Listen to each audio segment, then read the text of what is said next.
नमस्कार, आज बात करेंगे भारत के दबाव में पीछे हटने को मजबूर हुए चीन की पेगासस मामले में सरकार की बढ़ती मुश्किल की। जानेंगे देश में कहां बन रही है बर्लिन की दीवार। बात करेंगे जेडीयू ने कैसे बढ़ाई बीजेपी की मुश्किल की। और बुलेटिन के आखिरी में बात सिलेंडर के बड़े दाम की। लेकिन बुलेटिन की शुरुआत करते हैं चीन पर बढ़ते भारत के दबाव की। पिछले करीब एक साल से जारी भारत और चीन के बीच एलएसी पर तनाव कम होता दिख रहा है। चीन पूर्वी लद्दाख में 3 विवादित पॉइंट में से 2 से हटने को तैयार हो गया है। शनिवार को भारत और चीन के सीनियर्स कमांडर्स के बीच 12वें दौर की बैठक हुई। इसमें भारतीय सेना के कमांडर्स ने 3 विवादित पॉइंट्स हॉट स्प्रिंग, गोगरा और डेप्सांग में चीन की मौजूदगी पर सख्त आपत्ति जताई। बातचीत करीब 12 घंटे तक चली। इसमें चीन की सेना ने हॉट स्प्रिंग और गोगरा पॉइंट से पीछे हटने पर सहमति जताई। इन दोनों इलाकों को पेट्रोल पॉइंट 15 और पेट्रोल पॉइंट 17 अल्फा के नाम से जाना जाता है। इन दोनों इलाकों से चीनी सेना के पीछे हटने का एक्शन प्लान भी तैयार किया गया। हालांकि डेप्सांग के विवादित क्षेत्र पर कोई सहमति नहीं बन पाई। बातचीत शनिवार सुबह 10 बजे से चीन के मोल्दो इलाके में बनी चौकी पर शुरू हुई। बैठक में 14 कोर के commander lieutenant general PG Menon और विदेश मंत्रालय में अतिरिक्त सचिव नवीन श्रीवास्तव शामिल थे। भारत की तरफ से एजेंडा साफ था कि चीन को आमने सामने की तैनाती वाले इलाकों में पीछे ही हटना होगा। चीन डेप्सांग से पीछे हटने को तैयार नहीं है। यहाँ भारतीय सेना की गश्त पेट्रोल पॉइंट 10, 11, 11 अल्फा, PP-12 और PP-13 पर रोकी जा रही है। यह इलाका भारत की सबसे ऊंची हवाई पट्टी दौलत बेड ओल्डी और काराकोरम रेंज से महज 30 किलोमीटर दूर है। चीन अड़ा रहा तो भारतीय सेना कैलाश रेंज में जवानों की तैनाती कर सकती है। हमारे सैनिक इसका अभ्यास कर चुके हैं। इन ठिकानों से चीन का वेस्टर्न हाईवे बहुत दूर नहीं होगा। इजरायली सॉफ्टवेयर पेगासस के जरिए भारत के कई राजनेताओं, सामाजिक कार्यकर्ताओं और पत्रकारों के फोन टैप करने के आरोप पर सुप्रीम कोर्ट सुनवाई के लिए तैयार है। सुप्रीम कोर्ट 5 अगस्त को इस मामले में सुनवाई करेगा। जासूसी के ये आरोप केंद्र सरकार पर लगे हैं। इसका असर मौजूदा मानसून सत्र पर भी देखने को मिल रहा है। सदन में सत्ता पक्ष और विपक्ष के बीच गतिरोध कायम है। विपक्ष लगातार गृह मंत्री अमित शाह से इस्तीफे की मांग कर रहा है। सुप्रीम कोर्ट ने शुक्रवार को पेगासस विवाद की स्वतंत्र जांच की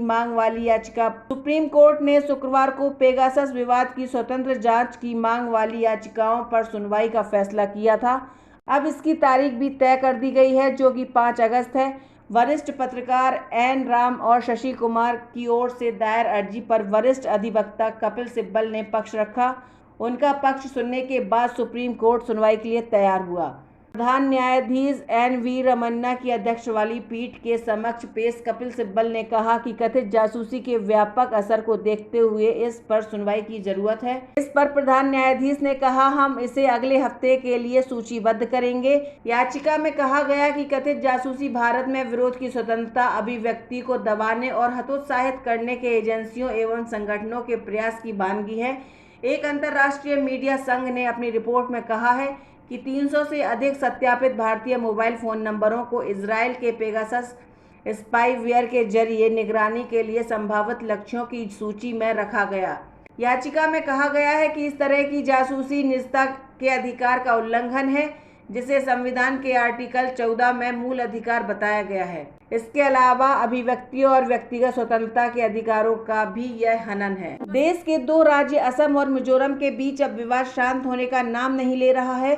असम के साथ बीते हफ्ते हुई झड़प को लेकर मिजोरम के मुख्यमंत्री जोरामथंगा ने बताया कि इस झड़प की शुरुआत कैसे हुई थी। उनका कहना है कि असम पुलिस ने पहले मिजोरम पुलिस की चौकी पर कब्जा कर लिया था।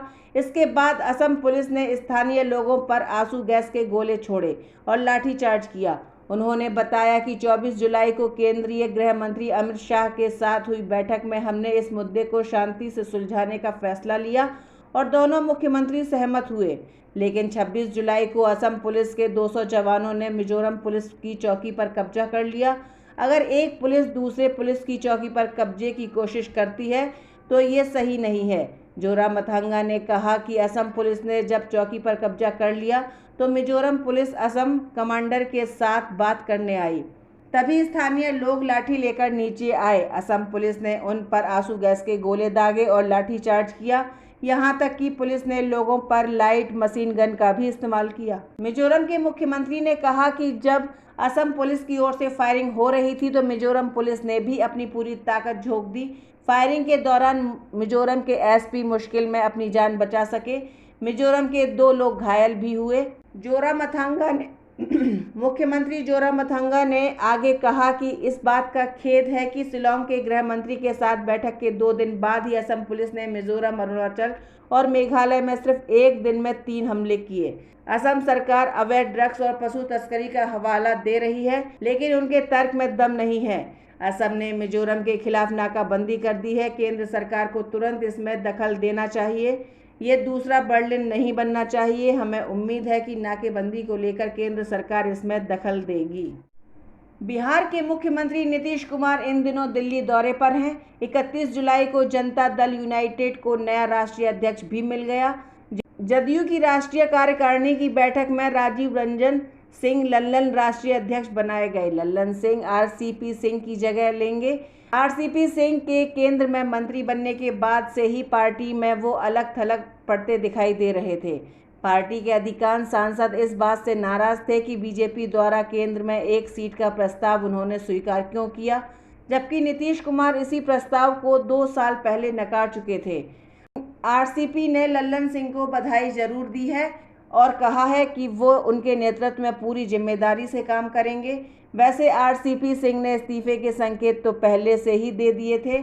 उन्होंने कहा था कि जदयू में एक व्यक्ति एक पद का सिद्धांत काम करता है।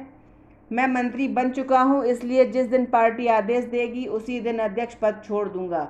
और अब जदयू की राष्ट्रीय कार्यकारिणी ने लल्लन सिंह को पार्टी का नया अध्यक्ष चुन लिया है। इस बैठक में जदयू की ओर से कई प्रस्ताव पारित किए गए हैं, लेकिन कुछ प्रस्ताव उनके सहयोगी दल भाजपा के प्रति राजनीतिक तौर पर असहज करने वाले हो सकते हैं। दिल्ली में शनिवार जदयू कार्यालय में हुई कार्यकारिणी बैठक में जनसंख्या नियंत्रण कानून, जातीय आधारित जनगणना और बिहार के बाहर अन्य राज्यों के अलग चुनाव लड़ने को लेकर प्रस्ताव पारित किए गए हैं। जदयू इन मुद्दों पर कायम दिख रहा है। कार्यकारिणी बैठक के प्रस्ताव में कहा गया कि जातीय आधारित जनगणना तत्काल की लागू करने की शर्त है। इस सिलसिले में जदयू केंद्र सरकार पर दबाव बनाने की तैयारी भी शुरू कर दी है। जल्द ही जदयू का एक प्रतिनिधि मंडल प्रधानमंत्री से मुलाकात कर लागू करने की मांग करेगा। जदयू के वरिष्ठ नेता केसी त्यागी ने कहा कि इसके लिए प्रधानमंत्री से समय मांगा गया है। हालांकि केंद्र सरकार जातीय जनगणना की संभावना से इनकार कर चुकी है। अगस्त महीने के पहले दिन आम जनता को महंगाई का झटका लगा है। सरकारी पेट्रोलियम कंपनी ने एलपीजी गैस सिलेंडर के दामों में वृद्धि कर दी है। देश की सबसे बड़ी petroleum company Indian oil corporation ने 19 किलो के कमर्शियल गैस सिलेंडर के भाव 73 रुपये 50 पैसे बढ़ा दिए हैं। इसके बाद देश की राजधानी दिल्ली में 19 किलो का कमर्शियल गैस सिलेंडर 1623 रुपये प्रति सिलेंडर हो गया है। 14.2 किलोग्राम वाले घरेलू सिलेंडर के दाम में कोई बदलाव नहीं किया गया है। 1 जुलाई को 14.2 किलो वाले घरेलू गैस सिलेंडर के दामों में 25 रुपये 50 पैसे की बढ़ोतरी की गई थी।